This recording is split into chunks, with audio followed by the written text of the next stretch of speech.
Mari Salaman. Cerita pendek karya Y. Edward Horace S.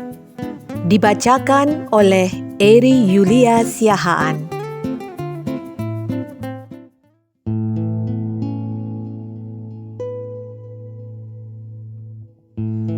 Namanya Mari Salaman.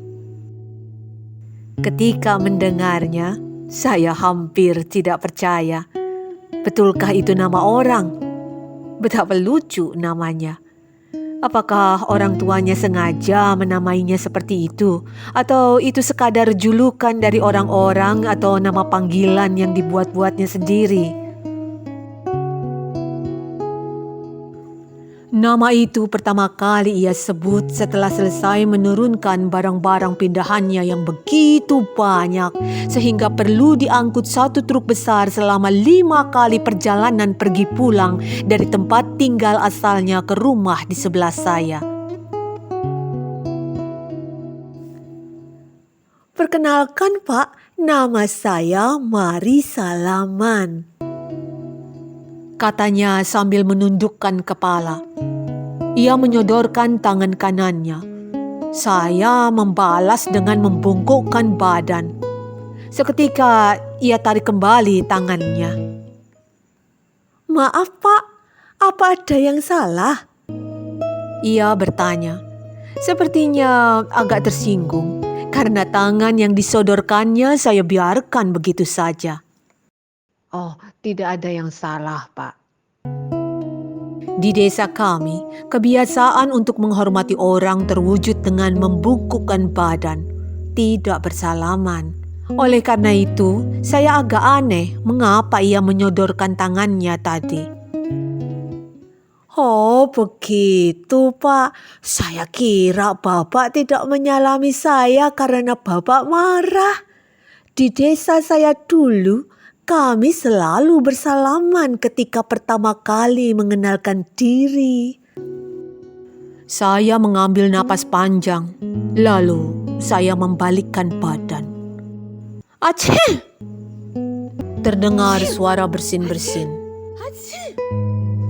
"Maaf ya Pak." Saya menggaruk-garuk hidung. Bau minyak wanginya yang bercampur dengan keringat begitu menyengat. Kaos hitamnya basah kuyup, seperti menyerap hawa panas yang sedang puncak-puncaknya, ditambah hasil olahraganya mengangkat-angkat perabotan rumah tangganya. Saya pikir seharusnya ia mandi dulu sebelum mendatangi saya. Mukanya hitam, saya taksir umurnya sekitar 40 tahun. Rambutnya sedikit putih. Namun giginya yang bertumpuk itu begitu putih bersih dan mengilat, sehingga ketika tersenyum lebar, sinar matahari yang begitu terang serasa terpantul membuat giginya bersinar begitu silau, sampai-sampai saya mengerjapkan mata berulang-ulang. "Maaf, tadi siapa nama Bapak?" "Mari Salaman Pak, Mari Salaman." Saya lekas-lekas menutup mulut dengan tangan. Sedikit tawa kecil tanpa suara timbul begitu saja. "Oh, Pak Mari Salaman ya? Salam kenal, saya Sule Pret." Sebagai bentuk penebusan dosa karena saya telah mentertawakan namanya, saya sodorkan tangan meniru kebiasaannya saat mengenalkan diri. Dalam sekejap, tangan saya langsung disambarnya. Dia jabat erat-erat.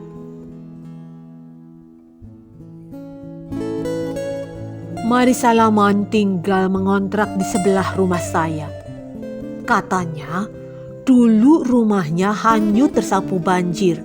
Tembok-tembok rumahnya hancur berantakan. Barang-barangnya hilang. Istrinya turut hilang. Sampai ia pindah bersama kedua anak kembarnya ke sini setelah tinggal selama 4 tahun di rumah orang tuanya. Ia tidak enak terus merepotkan orang tuanya karena anaknya semakin besar. Istrinya belum juga ditemukan. Barang-barang pindahan yang memenuhi rumah barunya ini semuanya adalah barang baru pemberian orang tuanya. sebagai bentuk penghiburan untuk dukanya. Anehnya, setiap saya bercakap dengannya, tidak sekalipun tampak raut wajah menyedihkan dari seorang suami yang kehilangan istri. Apakah orang tuanya berhasil menghapus pilunya? Atau ia sudah tidak mencintai istrinya sehingga kehilangannya dianggap lalu begitu saja? Atau ia hanya berpura-pura kuat agar tetap tegar terlihat di depan kedua anak perempuannya yang masih 4 tahun itu? Kesedihan tidak boleh berlama-lama, Pak. Hidup harus terus berjalan. Bila saya sedih, kasihan kedua anak saya. Katanya di akhir curhat malam itu di tengah barang-barangnya yang masih berantakan. Ia sengaja mengajak saya masuk rumahnya. Mungkin tidak enak karena saya telah sedikit membantunya menurunkan barang-barang dari truk.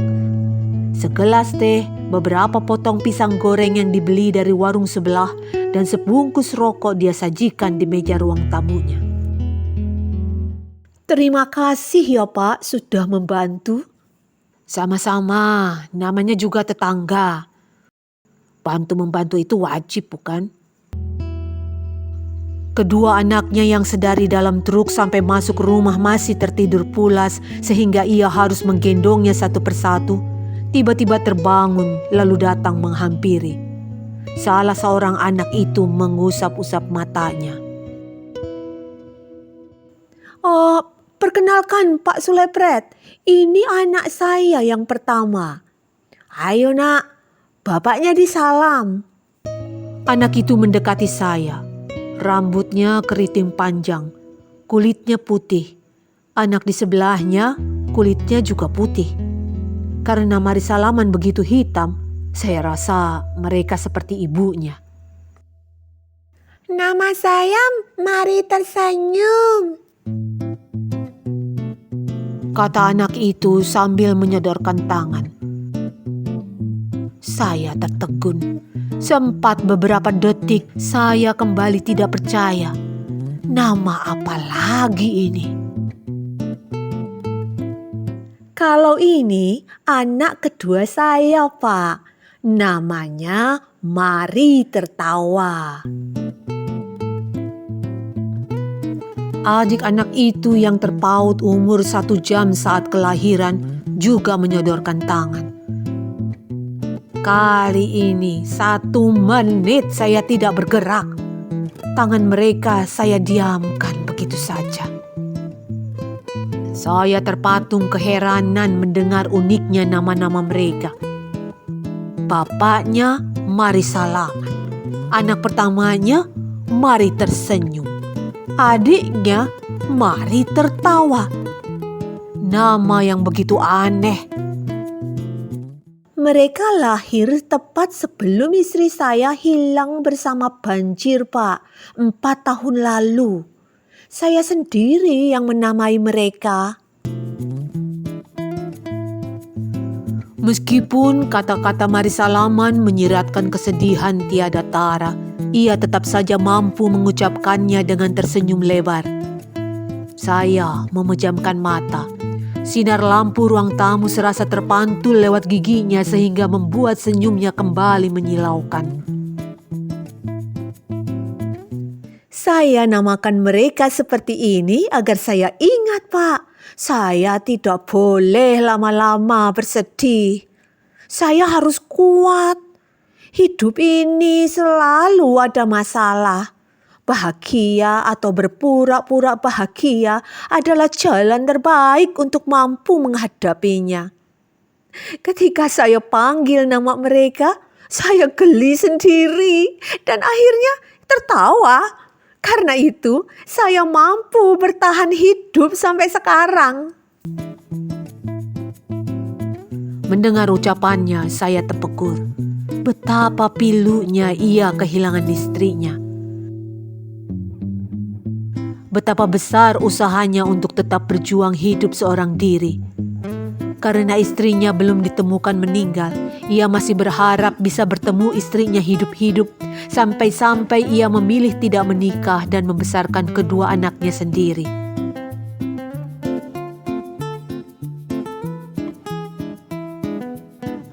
Saya ceritakan kisah ini kepada istri saya.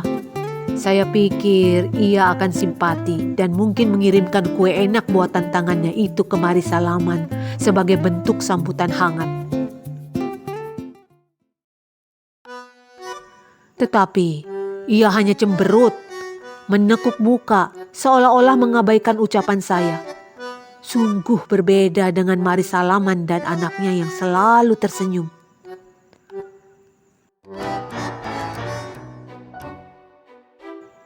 Kehadiran Mari Salaman dan kedua anaknya di desa kami sungguh memberi dampak baik.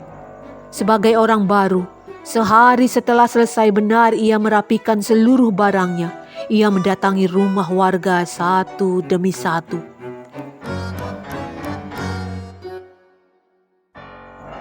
Disalaminya mereka dengan begitu ramah, dan warga sepertinya membalas pula salamannya.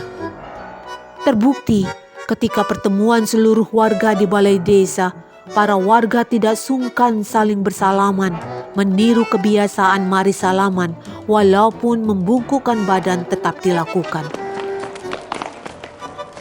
Anak-anak Mari Salaman, mari tersenyum dan mari tertawa, mudah berbaur dengan anak-anak warga. Mereka bermain-main di halaman balai desa sambil tersenyum kegirangan dan tertawa terbahak-bahak. Ketika temannya jatuh, mereka tersenyum. Ketika temannya diejek, mereka tertawa. Ya, begitulah betapa indahnya kehidupan anak-anak yang mudah bahagia tanpa membawa perasaan, tidak seperti orang dewasa. Hanya tertawaan dan senyuman yang menyelimuti hidup kedua anak itu. Sepertinya mereka mulai lupa akan derita kehilangan ibunya. Para bapak termasuk saya dan Mari Salaman menggelar rapat pertemuan membahas program dan kegiatan desa ke depan. Beberapa ibu saling berbincang di salah satu ruang. Sesekali terdengar gelak tawa ibu-ibu yang entah membicarakan apa. Ibu-ibu kalau sudah ngomong memang selalu asyik. Namun istri saya tetap saja cemberut. Sepulang rapat, ia masih menekuk muka.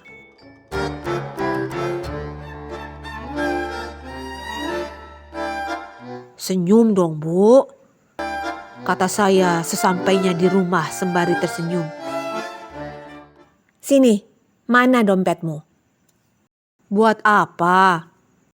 Katamu, kau mau saya senyum. Sini, mana dompetmu? Saya melemparkan dompet bersama senyum saya yang mulai hilang dari wajah. Begini seharusnya. Bagaimana bisa saya senyum bila beli bedak saja kau begitu perhitungan? Sementara kau ingin saya selalu cantik setiap menyambutmu pulang kerja. Bagaimana bisa saya cantik dengan sikapmu itu? Dompetmu lebih ramah daripada semua senyummu.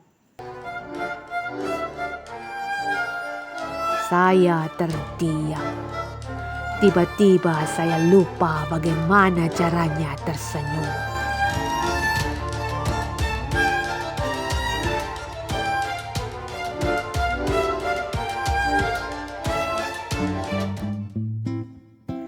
Jakarta, 11 Maret 2021.